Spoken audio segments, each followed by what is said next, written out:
perselisihan itu kan di pasal berapa itu yang seperti yang disampaikan tadi oleh Ibu itu PP 54 itu kan melampirkan soal persyaratan pengangkatan anak.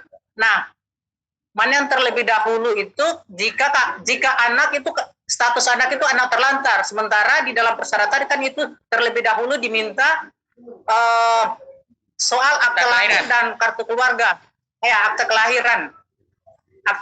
Sementara ini status anak terlantar. Ya, mohon penjelasan Ibu itu terkait soal status anak.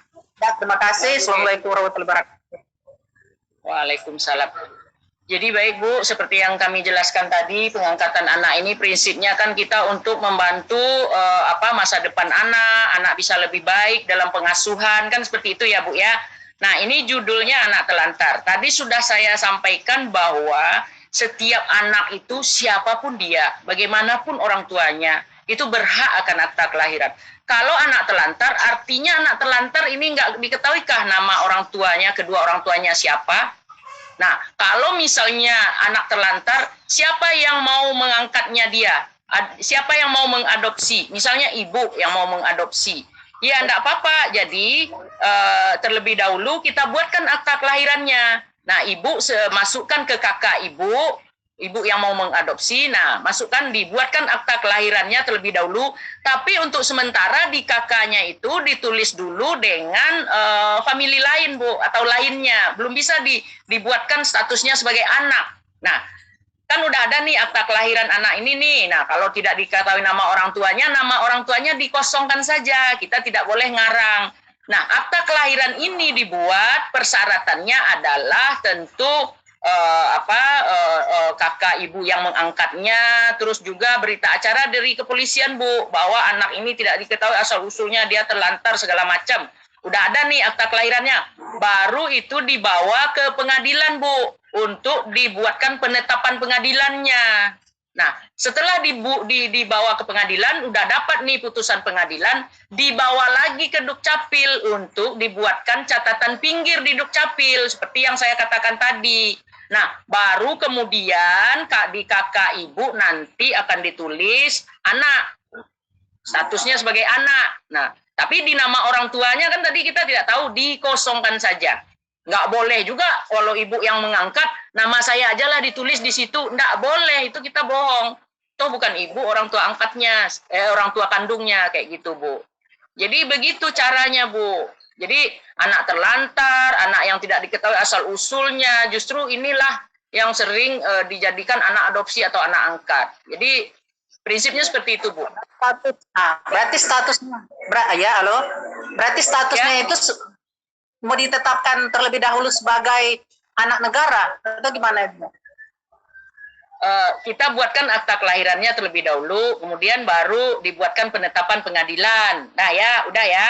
Akta kelahiran ini tentu di Dukcapil dibuatkan terlebih dahulu ya Bu. Nah tentu proses pengadilan. Nah udah ditetapkan di pengadilan bahwa ini diangkat oleh ibu ini. Udah ada putusan pengadilannya.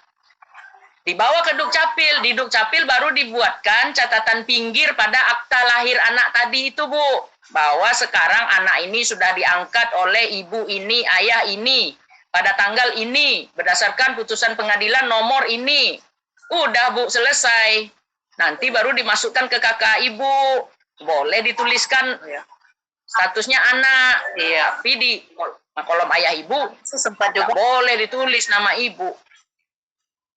Soalnya gini Bu, kemarin juga kita sempat juga konsultasi kan, koordinasi juga dengan pihak juga dari pengadilan juga. Nah, status anak itu, status identitas anak itu ke depan itu akan menjadi statusnya anak negara yang ditetapkan oleh pengadilan.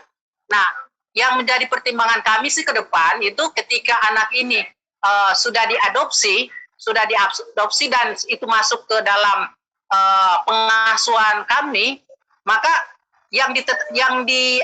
akte lahir itu kan tertera itu kan sebagai anak terlantar, anak negara. Tidak ada ditulis anak terlantar Bu, tidak ada. Psikologis anak itu ke depan itu gimana? Ibu, statusnya soal bisa dengar depan. Ya, Bu, Ibu bisa dengarkan saya, Ibu, bisa ya? Bisa ya? Ya. Coba lihat Mas Okta macam-macam akta kelahiran yang 4 tadi. Coba lihat macam-macam akta kelahiran yang 4 tadi. Ya, perhatikan ya Bu ya. Ini, nah, ini kan ada 4 macam nih akta kelahiran nih. Nah, jadi kalau anak terlantar itu yang tidak diketahui orang tuanya, dia anak yang nomor 4 nih akta kelahirannya. Anak tidak diketahui asal usulnya. Namun tidak ada di sini dinyatakan anak ini anak terlantar, anak tidak diketahui. Tidak ada tulisan itu, Ibu. Tidak ada. Yang membedakan dengan akta kelahiran anak yang lain adalah nama orang tuanya nggak ada. Kenapa nggak ada? Karena kita nggak bisa ngarang, karena kita nggak tahu siapa orang tuanya. Tapi tulisan-tulisan lainnya itu yang menyudutkan anak tidak ada. Nah, inilah 4 macam akta kelahiran tersebut, ya. Oh ya, Oke. Oke, makasih Bu atas penjelasannya. Iya, sama-sama, tidak ada tertulis anak terlantar, anak ini, tidak ada Ibu, tidak ada tulisan itu.